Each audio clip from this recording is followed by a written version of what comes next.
Никита,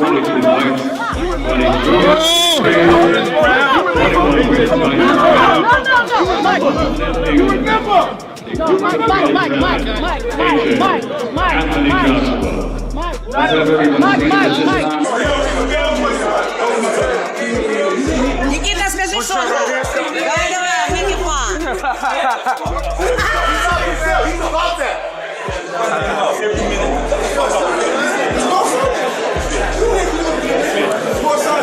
This press conference was supposed to be all business, microphones, face-offs, and game plans. Instead, it exploded into pure chaos.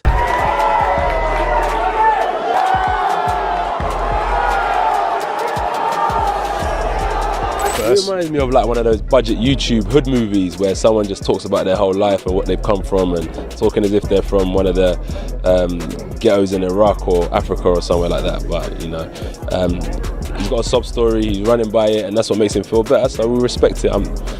I just kind of listened and said my piece. And you said to him, what have you done? Tell us what you've done. Because as I said, like, you line up all the heavyweights. He was just talking about, oh, he's this, he's that, he's that. I said, but why are you worrying about what someone else has done? What have you done as a fighter to kind of boost your ego up? But he couldn't answer it because he ain't fought no one like us. Jake Paul walked in doing what he always does, smirking, poking, pushing boundaries. But this time, Anthony Joshua wasn't playing along. After one disrespect too many, AJ stepped forward with a cold, focused stare that shut the whole room down. In that moment, he showed Jake this wasn't a joke, a stunt, or a trending clip. This was a fight. Well, if I'm going to be honest, I'm going to break his face, I'm going to break his body up, I'm going to stomp all over him. That's my mentality, right? That's a fighter's mentality, and I know what's in my heart, I know what's in my mind, and I'm here to compete. I'm here to prove myself that I'm the better fighter, so I'm looking forward to it, and I'll do that until I finish fighting, no matter who it is. Everything escalated instantly. We can fight now.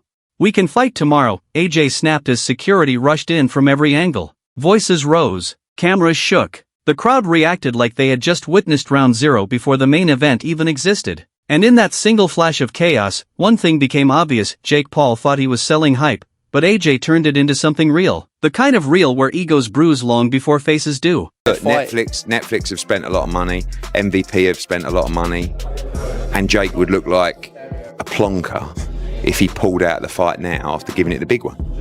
And he knows that, and this fight's happening. You know, and that they think, look, one thing I'll say is this: if there was ever a good time to fight Anthony Joshua, it's probably now. Right? Coming out of what will be 14 months of inactivity. By the way, he's also been in training camp for 4 weeks or 5 weeks, the time comes around. He's having to make weight. Maybe the confidence isn't where it has been in his career. So yeah, you can start. From there, the conversation slid straight into Teddy Atlas territory. Suddenly, it felt like Uncle Teddy was sitting at the dinner table, dropping uncomfortable truth bombs. And when a legend like him says, "Don't be shocked if Jake actually has a chance," everyone paused like, wait, what? It's a choice of where people want to go to watch. It's still their choice.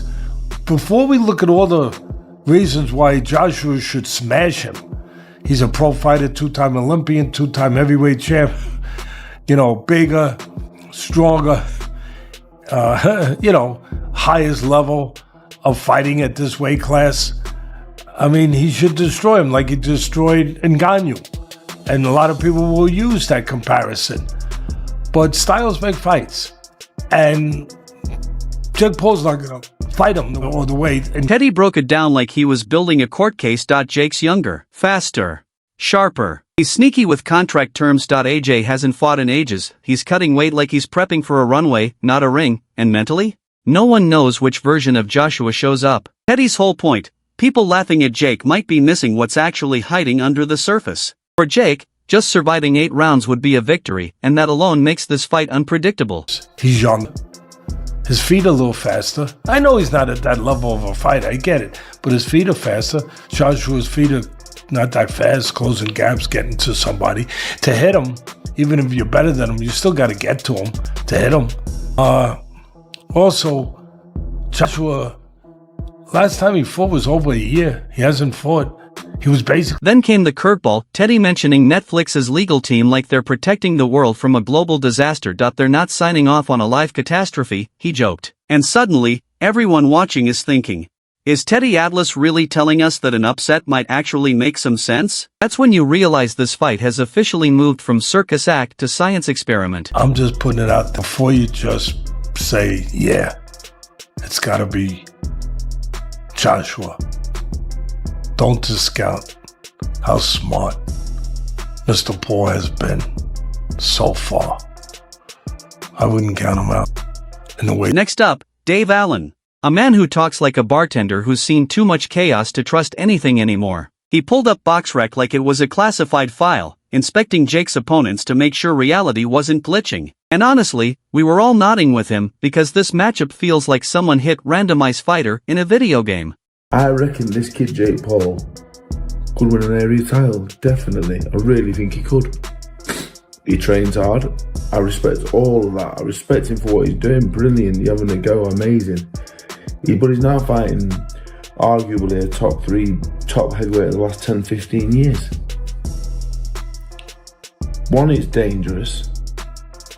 We're talking like it's a real fight. The whole thing I've been doing right now is based on it's a real fight. They're both going to try and fight on each. Dave went through Jake's resume like a roast session. YouTuber, basketball player, retired for years MMA stars, and then Tommy Fury, a nice guy, but realistically just an area-level fighter. Hearing that, even the coffee in your hand takes a pause. But Dave doesn't hate Jake. He actually respects him. He just knows the truth. A top heavyweight of the last 15 years versus a guy who once weighed 13 stone fighting influencers? Logic doesn't just tap out, it faints. Then he said it. This fight isn't funny, it's dangerous. Real heavyweight lights out dangerous.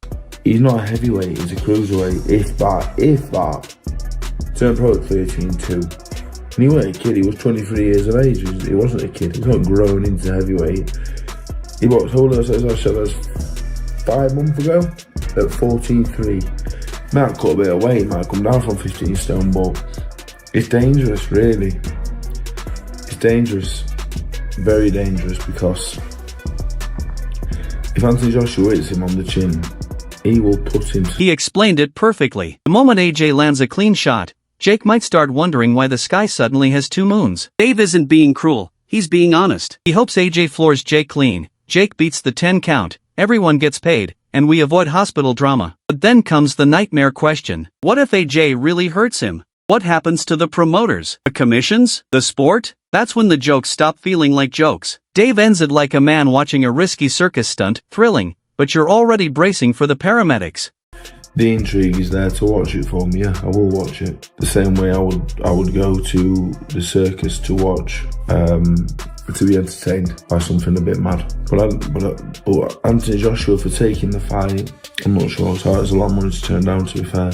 But if Anthony Joshua goes in there with Jake Paul, plays nicely, wins on points, takes longer than 2 or 3 rounds, reputation with the casual public, done. I'll watch it. If he's holding up and playing nicely, I'll understand. I'll watch it and think, well, Time for predictions.